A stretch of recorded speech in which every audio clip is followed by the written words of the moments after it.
ঢাকা বিশ্ববিদ্যালয় কেন্দ্রীয় ছাত্র সংসদ ডাকসু নির্বাচনে ভিপি পদে ছাত্র শিবির সমর্থিত প্রার্থী মোহাম্মদ সাদিক কায়েম এবং জিএস পদে এস.এম. ফরহাদ ও এজিএস পদে মহিউদ্দিন খান বিজয়ী হয়েছেন। সকালে সিনেট ভবনে এ ফলাফল ঘোষণা করা হয়। ভিপি পদে 14,042 ভোট পেয়েছেন সাদিক। তার নিকটতম প্রতিদ্বন্দ্বী ছাত্রদল সমর্থিত ভিপি প্রার্থী মোহাম্মদ আবেদুল ইসলাম খান পেয়েছেন 5,658 ভোট। স্বতন্ত্র প্রার্থী উমামা ফাতেমা পেয়েছেন 3,389 ভোট। আরেক স্বতন্ত্র প্রার্থী শামীম হোসেন পেয়েছেন 3,681 ভোট। জিএস পদে এস.এম. ফরহাদ 10,794 ভোট পেয়ে নির্বাচিত হয়েছেন। তার নিকটতম প্রতিদ্বন্দ্বী হামিম পেয়েছেন 5,283 ভোট। মেঘ মোল্লার পেয়েছেন 4,949 ভোট। এদিকে নির্বাচনের ফলাফল প্রত্যাখ্যান করেছেন ছাত্রদলের প্রার্থী আবেদুল ইসলাম খান এবং স্বতন্ত্র জোটের প্রার্থী উমামা ফাতেমা।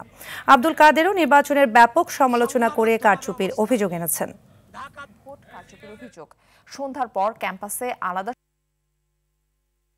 আপনারা ইতিমধ্যে আনঅফিশিয়ালি আপনারা রেজাল্ট জেনে গেছেন। আপনাদের হাতে আপনাদের সবার ফলাফল আছে। আমরা আজকে এখানে বসেছি শুধুমাত্র অফিশিয়াল এবং চূড়ান্ত ফলাফল ঘোষণা করার জন্য।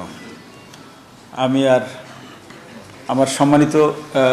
আরেকটু যাওয়ার আগে আমার সম্মানিত রিটার্নিং অফিসার মহোদয়দেরকে ধন্যবাদ জানাই।